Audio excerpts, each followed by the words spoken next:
Thank you. Hi. It's a huge honor to be here. My question is about relationship, and the thing that I'm hung up on is how to forgiveness. When people did really... Well, here's the thing. We've never forgiven anyone because we've never gotten ourselves into that bind to begin with. Forgiveness is where you try to take something back. So we're just going to play with you a little bit so that you can really understand what you're asking. Let's say something happened and you had a knee-jerk response to it and you felt some way about it, some normal way, some perfectly normal way.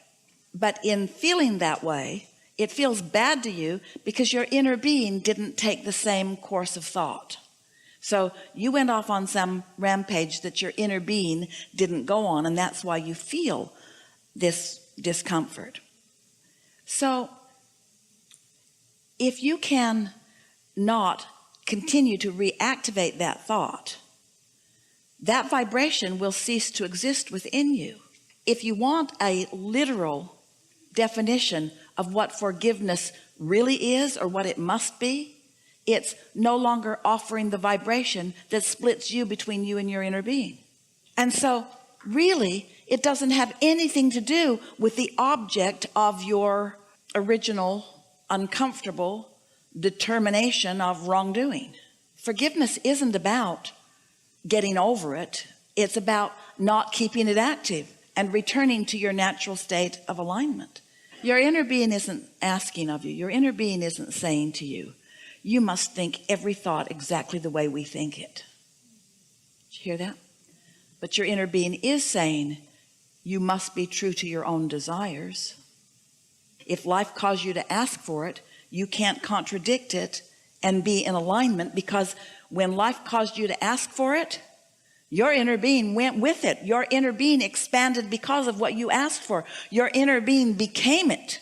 And now you can't deny it. You've got to become it too. Ooh, are you making the connection? So your inner being isn't asking you to think every thought about everything that your inner being thinks, but your inner being is asking you to be in alignment with what you've asked about. You've got to be true to your own expansion, or you will not feel good. What is the word or the emotion that describes the opposite of forgiveness? Judgment, pushing against, determination that someone or something is wrong. So when you feel that emotion, just know that what's happening is you're depriving yourself of who you really are for no good reason. And when you stop doing that, your vibration will rise. You'll be back in sync again. And let's just call that forgiveness. Letting go of the discordant thought that separates me from source is what forgiveness is. Letting go of the discordant thought that separates me from who I really am. And so that's why we play with you and we say we've never forgiven, because we have not separated ourselves with a discordant thought from who we are. It's easy for us. We are not out on the leading edge like you are, where people are misbehaving. So is that helpful? Did we get to the heart of it? Yes. And so basically so let's say there's someone who's really been a rascal, and you have felt really terrible about it ever since you found out about it. But when you look over there at that other thing, you don't feel terrible. So your vibration rises because you're not actively involved in this thing. And so you have discovered forgiveness. Who'd you forgive? The other one or yourself? It's like giving up on what's binding you. And so what we always say to people is, don't do it for them, do it for you. Nothing else will do for you. Don't do it for them, do it for you. And once you've done it for you, and you've done it for you, and you've done it for you, then you can look at them and they will receive the benefit too. Yeah. Yes, I did realize that I only damage myself when I have this grudge and this bad feeling. Jerry used to do a demonstration. He would push really hard on something. He would put as much pressure on it as he could. You would see his muscles bulging, and he would push and push and push and push as he was pushing against this unwanted thing. And then he would say, but look what I've done to myself. He was applying equal pressure against himself in the process of it, you see. And so you just can't get around it. You want to feel good. You should feel good. The larger part of you does feel good. And sometimes you find really unnecessary excuses not to feel good. But what's the point of that? Well, the point of it might be that it causes you to realize that you want to feel good, and it helps to activate your awareness of the value of your own guidance system. But there has never been anyone who has improved any situation by pushing against anything. The harder you push against something, the harder it pushes back at you. The more you shout no at unwanted things, the more you perpetuate those unwanted things that you do not want. This is a universe based on attraction, and there's no exclusion. So when you see something you want, you say yes to it, you invite it and include it into your experience. And when you see something and you shout no at it, you invite it and include it into your experience. And once you understand that, and you stop trying to make the world a better place by bossing it around, you stop trying to control things so that in the what you think would be improved conditions, then you can look at them and feel better. And instead you accept that you are the creator of your own reality, and that you are free to choose the thoughts that you think, and that the thoughts you think are powerful, and that law of attraction responds to the thoughts that you think. Then you're off and running. Then you are living life as you intended when you made the decision to come here to begin with. All my life, I've been struggling to be the number one for somebody. And I always ended up number two. Always number two for some reason. And I think I got it wrong. Like, I shouldn't be number one for someone. Never mind the numbers for a moment. You're just looking for love in all the wrong places. Yeah. You're not only number one with your inner being, you are everything. Your inner being is giving undivided attention to you. And so when that's the relationship that you are seeking, then that craving will dissipate. But when you're trying to get it from a place that it's not supposed to come from, you're never going to find it. It isn't until you understand what the feeling of alignment is, and what the feeling of wholeness is, and what the feeling of being loved is, and what the feeling of love is, and where it comes from and why, then you can find it, and then you can maintain it, and then you can rest in that steady, satisfying connection always, you see. It's an interesting thing, because when someone physical is in alignment and they're holding you as their object of attention, it feels so good. It feels so good. And then you want that from them. You want them to look at you that way and flow their connection through themselves to you. It feels good. But then you're needing them to always be in alignment, which no one ever is. And then when they look at you and they're not in that alignment, and you feel that emptiness, then you misunderstand and you think that either there's something wrong with you, or that they are not loving you like they should, when it is not any of that. It's you looking for love in all the wrong places. It's you looking for something that your inner being is offering. And so when you understand what your primary relationship is, and you're able to stay well connected with it, then you can be of advantage to everyone else. Yes. So basically, I was looking for the feeling of worthiness from others to say you are worthy, and I didn't realize that I should give it to myself. Right? And how could they know? How do they know what life has caused you to ask for? How can they know? So this subject is asking a human to replace my inner being. Asking a human. And so I'll do the dance. I'll stand on my head in so many different ways so that you will like me. And what happens is you ask from them something that they can't sustain, and you give to them a distortion also. Because if you are always one who pleases, then you teach others that they can find it in humans when they can't.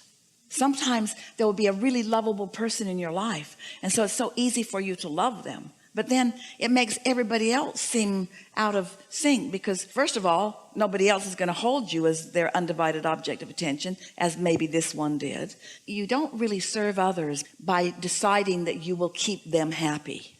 You serve others by being happy and demonstrating how it's done.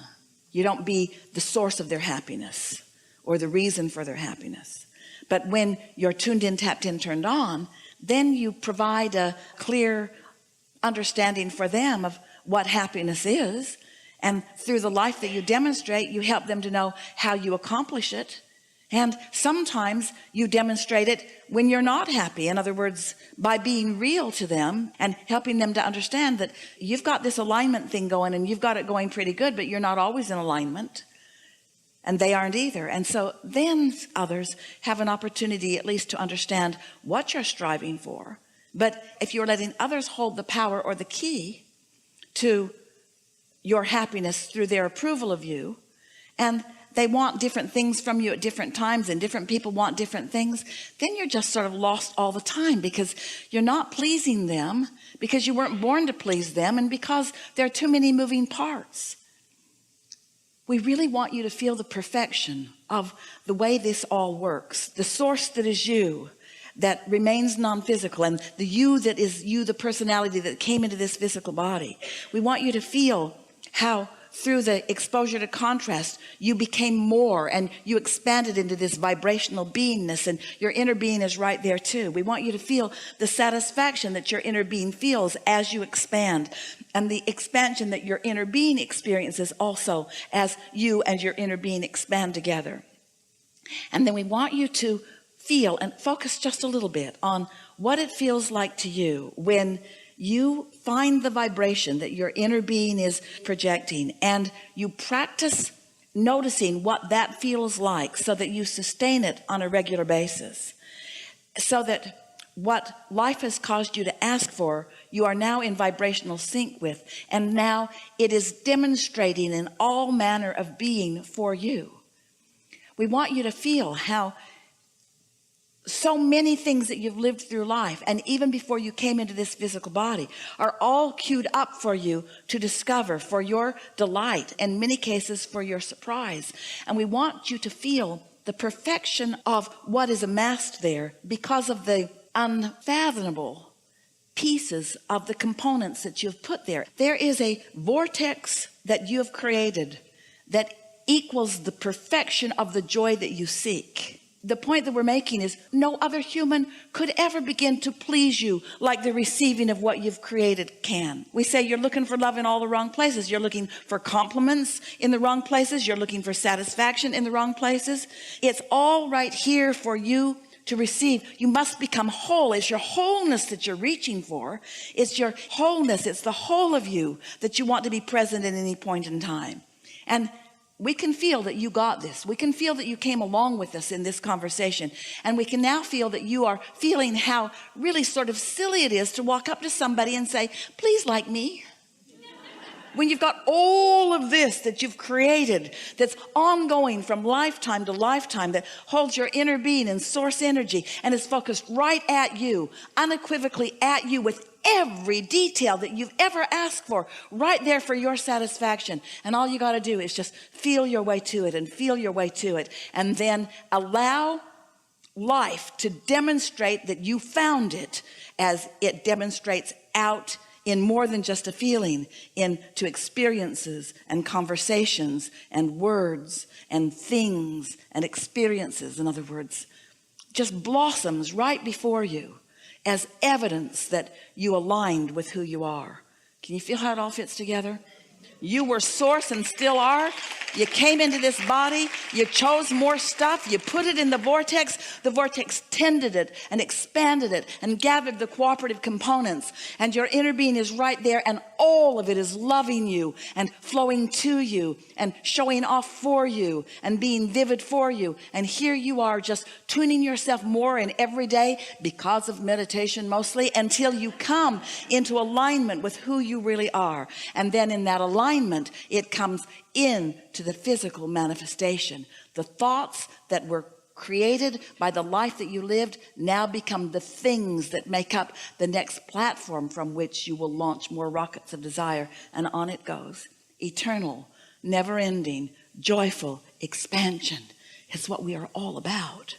Life is supposed to be fun. It's supposed to feel really good to you. And if it's off, then it's off. But now you know what. We've enjoyed this interaction more than any words that we can offer could ever explain to you. There is great love here for you. And as always, we remain in your vortex.